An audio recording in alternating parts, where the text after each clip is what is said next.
तुम ढूंढते रहते हो कोई व्यक्ति जो पूरा कर दे, कोई उपलब्धि जो संतोष दे, कोई स्थिति जहां सब सही लगे, लेकिन वह क्षण कभी नहीं आता, कभी नहीं। क्योंकि अधूरापन बाहर नहीं भीतर से आता है। जो भीतर पूरा है वह बाहर कुछ नहीं ढूंढता, वह देता है, मांगता नहीं। वह प्रेम करता है, पकड़ता नहीं। मोह तो हमेशा किसी चाह से जुड़ा होता है। जब चाह समाप्त होती है तो मोह अपने आप गिर जाता है।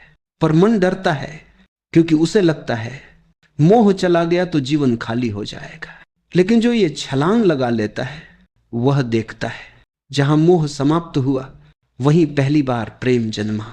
प्रेम में कोई पकड़ नहीं होती, वह स्वतंत्रता है जहां दोनों एक दूसरे के पास हैं पर कोई किसी का मालिक नहीं। वह नदी की तरह है जो बहती है, जिसे बांधो नहीं तो वह संगीत बन जाती है। जो जीवन को बांधना छोड़ देता है वह देखता है हर क्षण नया है, हर चेहरा नया है, हर सांस एक चमत्कार है। वहीं से यात्रा शुरू होती है जहां पकड़ समाप्त होती है। जब सब कुछ छूट जाता है तब जो बचता है वही सच्चा है। पर इस सच्चे तक पहुंचना आसान नहीं, क्योंकि उसके पहले सब झूठ टूटने पड़ते हैं। हर रिश्ता, हर पहचान, हर विश्वास जिसे तुमने मैं कहा था वह एक एक कर गिरने लगता है और तब मन घबरा जाता है। शून्यता का नाम सुनते ही मन कांप उठता है, क्योंकि उसके लिए शून्य का अर्थ है कुछ नहीं, और कुछ नहीं उसे मौत जैसा लगता है। वह कहता है अगर कुछ नहीं बचा तो मैं कहां रहूंगा? कौन रहेगा जो ये देखेगा कि कुछ नहीं है? यही मन का भ्रम है, क्योंकि जब कुछ नहीं बचता तब पहली बार वही दिखता है जो सदा से था, जो न पैदा होता है न मरता है। शून्यता का अर्थ कुछ नहीं नहीं है, बल्कि सब कुछ है, क्योंकि जब सब सीमाएं मिट जाती हैं तब जो रह जाता है वह असीम है। वही अस्तित्व है, वही चेतना है, वही तुम्हारा असली स्वरूप है। शून्यता से डरने वाला मन कभी शांति को नहीं जान सकता, क्योंकि मन हमेशा भरा रहना चाहता है विचारों से, योजनाओं से, इच्छाओं से, स्मृतियों और कल्पनाओं से। वह खाली होना नहीं जानता। वह सोचता है अगर मैं खाली हो गया तो खत्म हो जाऊंगा, लेकिन सच्चाई यह है खाली होकर ही जीवन शुरू होता है। खाली होना मिटना नहीं है, यह तो उस झूठ को उतार देना है जिसने तुम्हें सच्चे से ढक रखा था। जैसे बादल छिटते हैं और सूरज प्रकट होता है। सूरज पहले से था, बस बादल बीच में थे। शून्यता कोई उपलब्धि नहीं है, यह केवल लौट आना है उस जगह पर जहां तुम थे उससे पहले कि तुम बने, जहां कोई नाम नहीं, कोई चेहरा नहीं, सिर्फ मौन है। और उस मौन में एक गहरा संगीत है। जब मन पहली बार उस मौन में प्रवेश करता है तो वह घबराता है, वह कुछ पकड़ने की कोशिश करता है, कोई विचार, कोई स्मृति, कोई शब्द, लेकिन वहां कुछ नहीं मिलता। धीरे धीरे जब वह प्रयास छोड़ देता है तो एक शांति उतरती है, ऐसी शांति जो किसी शब्द में नहीं कही जा सकती। वहीं पहली बार तुम अपने को देखते हो, बिना किसी रूप के, बिना किसी कहानी के। तुम हो, पर जैसे नहीं भी हो। वह अनुभव इतना गहरा होता है कि सब कुछ बदल जाता है। फिर दुनिया वही रहती है पर तुम्हारी दृष्टि बदल जाती है। तुम हर चीज को आते जाते देखते हो, जैसे लहरें समुद्र में उठती हैं और विलीन हो जाती हैं। शून्यता वही समुद्र है। विचार, भावनाएं, इच्छाएं, ये सब लहरें हैं। वे आती हैं और चली जाती हैं, पर समुद्र वही रहता है। जब तुम लहरों से हटकर अपने भीतर के समुद्र को पहचानते हो तब कोई भय नहीं रह जाता।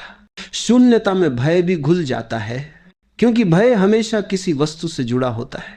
जहां कोई वस्तु नहीं वहां भय भी नहीं, वहां केवल उपस्थिति है, न शोर न मौन, बस अस्तित्व। वहीं से प्रेम जन्म लेता है, वहीं से करुणा, वहीं से समझ। क्योंकि जब कुछ भी मेरा नहीं रहता तो सब अपना हो जाता है। फिर न कोई पराया बचता है न कोई अपना, सब कुछ एक ही धारा में बहता है। जो व्यक्ति शून्यता को स्वीकार कर लेता है उसके भीतर से चाह समाप्त हो जाती है। वह अब कुछ चाहता नहीं, क्योंकि उसे पता है सब कुछ यही है। वह जो कुछ भी करता है वह स्वाभाविक हो जाता है। कोई प्रयोजन नहीं, कोई लक्ष्य नहीं, केवल होना है और वही पर्याप्त है। यही वह क्षण है जहां दुख, मोह और भय सब समाप्त हो जाते हैं, जहां बस एक गहरी मौन मुस्कान रह जाती है, बिना कारण की मुस्कान, क्योंकि जो खोज रहा था वह खुद खोज बन गया है। जब तुम पूरी तरह शांत हो जाते हो तो एक अजीब सी बात घटती है। तुम देखते हो कि अब देखने वाला भी गायब है। पहले तक कोई भीतर था जो देख रहा था, कुछ बाहर था जिसे देखा जा रहा था। दो ध्रुव थे, पर अचानक वह भेद मिट जाता है। अब केवल देखना रह जाता है। यही है जागृति। इस जागृति में मैं नहीं रहता, पर चेतना प्रकट रहती है। तुम नहीं कहते मैं देख रहा हूं, बस देखना हो रहा है। यह बहुत सूक्ष्म अनुभव है, पर इतना गहरा कि एक बार अगर यह छू गया तो जीवन कभी वैसा नहीं रह सकता जैसा पहले था। इस जागृति में कोई प्रयास नहीं है। यह तब आता है जब प्रयास पूरी तरह समाप्त हो जाता है, जब तुम न ध्यान कर रहे हो, न विचार, न कुछ बदलना चाह रहे हो, बस हो। जैसे आकाश है, वह कुछ नहीं करता, फिर भी सब कुछ उसमें घटता है। जागृति का अर्थ यही है, तुम अपने भीतर के आकाश को पहचान लो। विचार बादल हैं, भावनाएं हवाएं हैं, घटनाएं बिजली की चमक की तरह हैं। वे आती हैं और चली जाती हैं, पर आकाश वहीं रहता है, निर्लिप्त, स्थिर, असीम। जब कोई व्यक्ति अपने भीतर उस आकाश को देख लेता है तो जीवन के सारे संघर्ष विलीन हो जाते हैं, क्योंकि संघर्ष हमेशा तब होता है जब हम किसी बादल को पकड़ने की कोशिश करते हैं। हम सोचते हैं ये विचार मेरा है, ये भावना मेरी है, ये घटना मेरे साथ हुई, पर जो देखता है कि यह सब केवल आता जाता है वह मुक्त हो जाता है। मुक्ति कोई भविष्य की चीज नहीं है, ये इसी क्षण संभव है। सिर्फ देखो, बिना जजमेंट, बिना व्याख्या। जो घट रहा है उसे घटने दो, और जो जा रहा है उसे जाने दो। धीरे धीरे तुम्हें एहसास होगा कि कुछ भी तुम्हारा नहीं था, न विचार, न भावना, न यह मैं जो सोचता है कि वह सोच रहा है। सब बस घट रहा था, जैसे पत्तियां हवा में झूमती है। जब यह समझ भीतर उतरती है तो एक हल्कापन आता है। तुम्हारा होना अब बोझ नहीं रह जाता। जागृति में न कोई लक्ष्य है, न कोई उपलब्धि, ये बस देखना है। इतना गहरा देखना कि देखने वाला भी पिघल जाए। फिर सब कुछ पारदर्शी हो जाता है। पेड़, हवा, आकाश, लोग, सब एक ही ऊर्जा बन जाते हैं। तुम और ब्रह्मांड के बीच की सीमा गायब हो जाती है। तब जो कुछ भी तुम करते हो वह सहज होता है। जैसे फूल खिलता है, जैसे नदी बहती है, उसमें कोई उद्देश्य नहीं, बस प्रवाह है। और यही प्रवाह जीवन का असली नृत्य है। इस अवस्था में भय असंभव है, क्योंकि भय हमेशा भविष्य में होता है और जागृति केवल अब में है। जहां कोई कल नहीं, वहां भय का बीज भी नहीं उग सकता। यहां केवल यह क्षण है, पूरा, पूर्ण, पवित्र।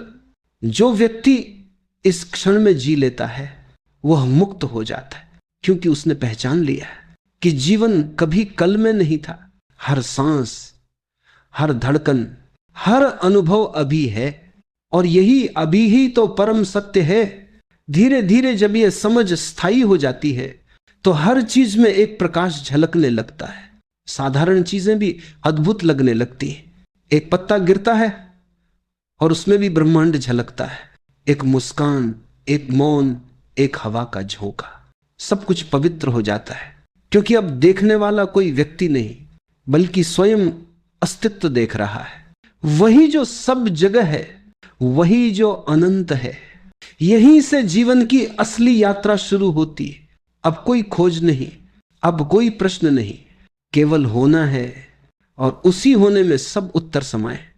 जब तुम अपने भीतर के मौन को पहचान लेते हो तो वह मौन निष्क्रिय नहीं रहता, वह बहना शुरू कर देता है। वह प्रेम बनकर फैलने लगता है, बिना किसी कारण, बिना किसी दिशा के। यह वह प्रेम नहीं जो किसी पर केंद्रित होता है, यह वह प्रेम है जो हर दिशा में एक साथ खिलता है। यह प्रेम किसी को पाने के लिए नहीं होता, यह तो तब जन्मता है जब पाने की चाह पूरी तरह मिट जाती है।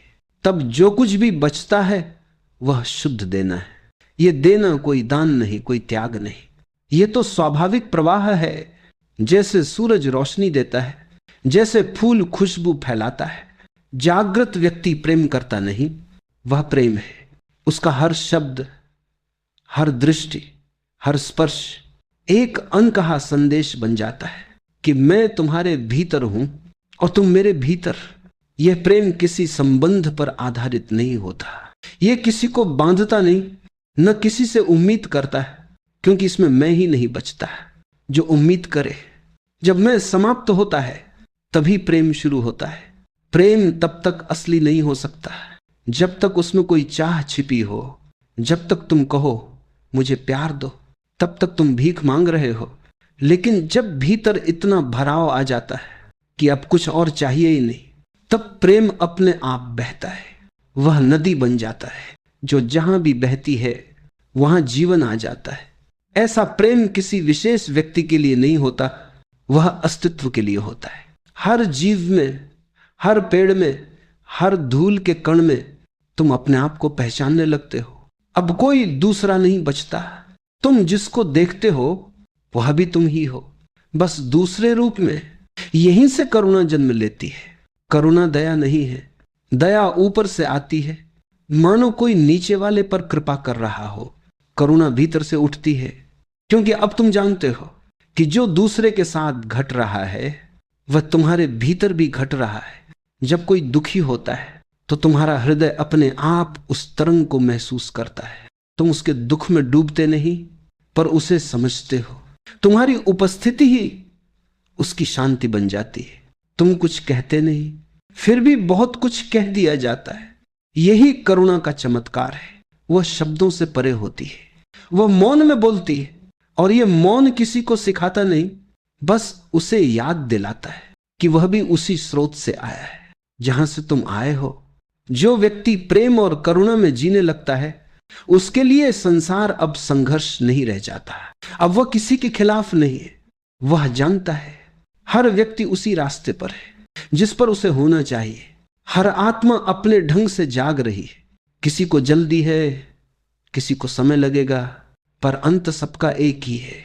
अब वह किसी को सुधारने की कोशिश नहीं करता, वह सिर्फ एक प्रकाश बन जाता है। और जो भी उसके पास आता है वह अपने आप उस रोशनी से छू जाता है। यह प्रेम प्रचार नहीं करता, यह उपदेश नहीं देता, यह बस होता है और अपनी उपस्थिति से सबको बदल देता है। करुणा वही है जब तुम्हें अब किसी को माफ करने की जरूरत नहीं पड़ती, क्योंकि अब तुम्हें एहसास होता है कि किसी ने कुछ किया ही नहीं था। सब बस अज्ञान में थे, स्वप्न में चल रहे थे। और जब यह समझ आती है तो हृदय खुल जाता है। अब कोई शिकायत नहीं, कोई गुस्सा नहीं, बस गहरा स्वीकार। जो प्रेम और करुणा में जीता है वह किसी को बदलना नहीं चाहता, क्योंकि वह जानता है जो भी है वह सही है। अस्तित्व कभी गलती नहीं करता। और यह समझ ही संपूर्ण शांति बन जाती है। अब जीवन में न कोई विरोध है, न कोई प्रतिरोध। हर चीज जैसे है वैसे ही सुंदर है। और यही स्वीकृति सबसे ऊंचा ध्यान बन जाती है।